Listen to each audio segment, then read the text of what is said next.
Hello, hello everybody. Alors me voilà comme chaque matin à la playa. Et ce matin, j'avais envie de vous partager toujours des pensées et des inspirations qui viennent de Louise Hay et puis de mon quotidien sur l'intuition et conduire avec son GPS intérieur. Alors, ce que je vais dire va certainement paraître évident pour certains, puisque aujourd'hui l'information est partout et on la connaît tous. Mais ça fait du bien aussi d'avoir des petites piqûres de rappel et d'inspiration. Et je me dis que si ce matin ça m'a traversé l'esprit, c'est peut-être que même si on sait plein de choses, il y a des moments pour les entendre et des moments ou pas les entendre. Et puis c'est surtout que ça nous sort de l'esprit parfois quand on en a besoin. Et donc ce matin, ce que j'ai lu et ce qui m'a inspiré, c'était autour de la critique, de l'esprit critique, du blâme et du jugement. Et s'il y a bien quelque chose qui brouille les pistes du GPS, c'est la critique, le blâme, le jugement, l'auto-sabotage, l'autocritique, etc. Je vais reprendre une image de Lulumineuse. En fait, elle image la circulation de l'abondance et de l'énergie en expliquant que notre corps est comme un tuyau, comme une paille en fait, où il y a une ouverture en haut, une ouverture en bas. Et quand ce tuyau est obstrué, eh bien, la lumière a du mal à passer à l'intérieur.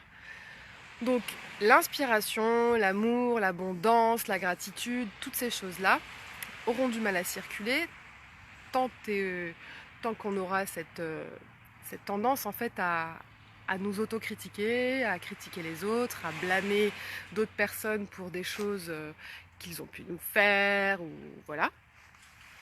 Donc la première étape pour se mettre au diapason de notre GPS intérieur, c'est de commencer à observer en conscience vraiment ce phénomène, ces schémas d'autocritique, et de les transformer le plus rapidement possible, le plus facilement possible. Alors c'est là que les affirmations sont super intéressantes et super puissantes. C'est là que le travail avec le miroir que décrit Louise Hay est pareil, absolument délicieux.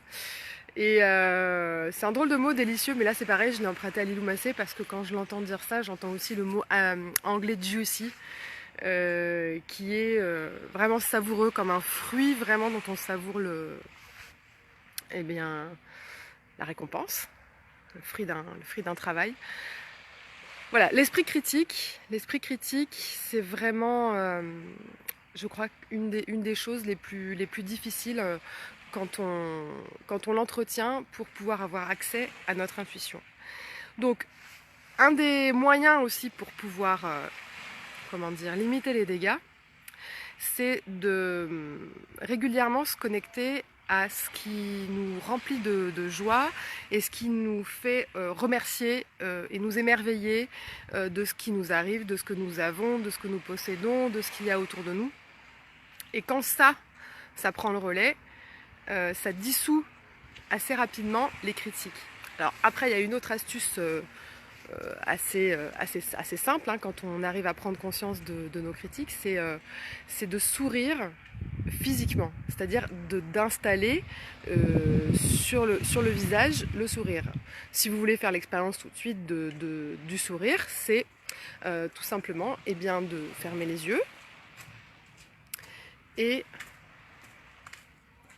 de sourire. Et vous allez voir que instantanément, à l'intérieur de vous, il y a un état physiologique du sourire qui s'installe. C'est-à-dire que physiologique, j'emploie des mots savants, je ne sais pas pourquoi, mais parce que ça fait bien, puisque ça m'éclate en fait. Mais il y a vraiment un état intérieur qui est du coup propice à quelque chose de positif et d'inspirant.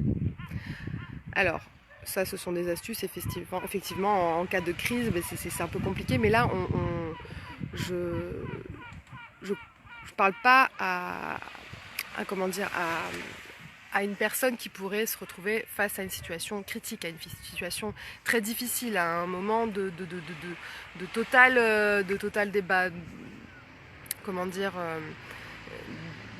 un débordement, c'est plutôt quand il y a une sorte quand même de calme qui s'installe dans la vie et qu'au quotidien on a envie de s'entraîner à être plus connecté à soi, à sa magie, à ses inspirations, et bien en fait il faut traquer la critique. Il faut traquer cet auto-saboteur. Il faut être à l'affût de celui qui vient nous couper l'herbe sous le pied. Il faut le devancer avec le sourire. Voilà. Je ne vais pas aller plus loin ce matin. Je crois que j'avais encore plein de choses à vous dire. J'avais plein d'inspiration.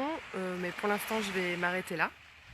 Parce qu'après, j'ai peur de tourner en rond en fait quand je fais des vidéos trop longues. Voilà. Oh coucou Elodie!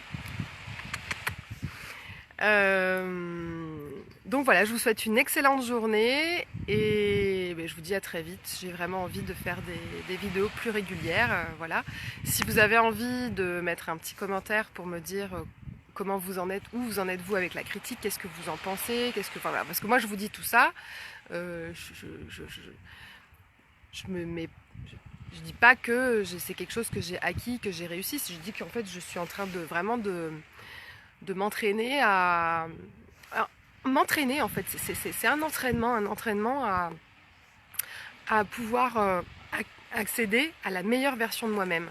Pour accéder à la meilleure version de moi-même, il faut vraiment que je traque ce critique intérieur pour pouvoir installer des nouveaux programmes positifs et bénéfiques pour moi qui me conduisent vers la meilleure personne que j'ai envie d'être pour moi-même, pour les objectifs que je me suis fixés dans ma vie. Voilà, vous voyez, j'ai encore fait un petit truc à rallonge, j'espère que ça vous inspire. Je vous embrasse bien fort avec tout mon love, puisque ce matin la carte que j'ai tirée c'est je fais de cette journée amour, ou non, je dédie cette journée à l'amour. Voilà, je crois que c'est à l'envers, c'est pas grave. Donc voilà, excellente journée à vous, je vous embrasse bien fort, plein de love et de love et de love à vous. Bye!